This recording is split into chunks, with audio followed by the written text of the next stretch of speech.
ما أوتيتم من شيء فمتاع الحياة الدنيا وما عند الله خير وأبقى للذين آمنوا وعلى ربهم يتوكلون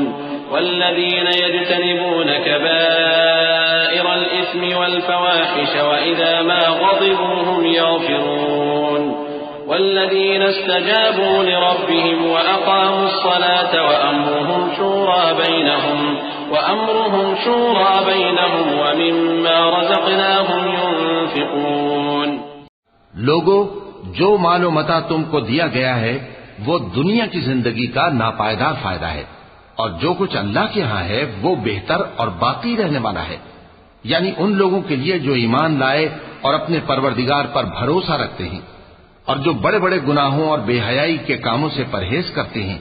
اور جب غصہ آتا ہے تو معاف کر دیتے ہیں، اور جو اپنے پروردگار کا فرمان قبول کرتے ہیں اور نماز پڑھتے ہیں اور اپنے کام آپس کے مشورے سے کرتے ہیں، اور جو مال ہم نے ان کو عطا فرمایا ہے اس میں سے خرچ کرتے ہیں.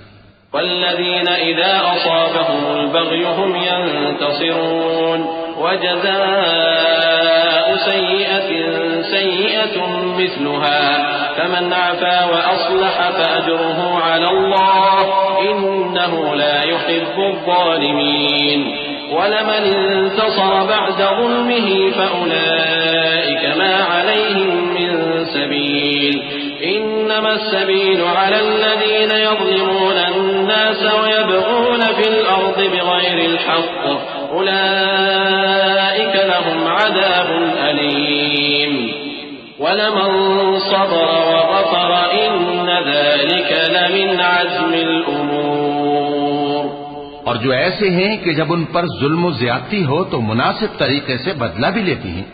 اور برائی کا بدلہ تو اسی طرح کی برائی ہے، مگر جو درگزر کرے اور معاملے کو درست کر دے تو اس کا بدلہ اللہ کے ذمے ہے. اس میں شک نہیں کہ وہ ظلم کرنے والوں کو پسند نہیں فرماتا، اور جس پر ظلم ہوا ہو اگر وہ اس کے بعد انتقام لے لے تو ایسے لوگوں پر کچھ الزام نہیں. الزام تو ان لوگوں پر ہے جو لوگوں پر ظلم کرتے ہیں اور ملک میں ناحق فساد پھیلاتے ہیں. یہی لوگ ہیں جن کو تکلیف دینے والا عذاب ہوگا، اور جو صبر کرے اور قصور معاف کر دے تو یہ بڑی ہمت کے کام ہیں.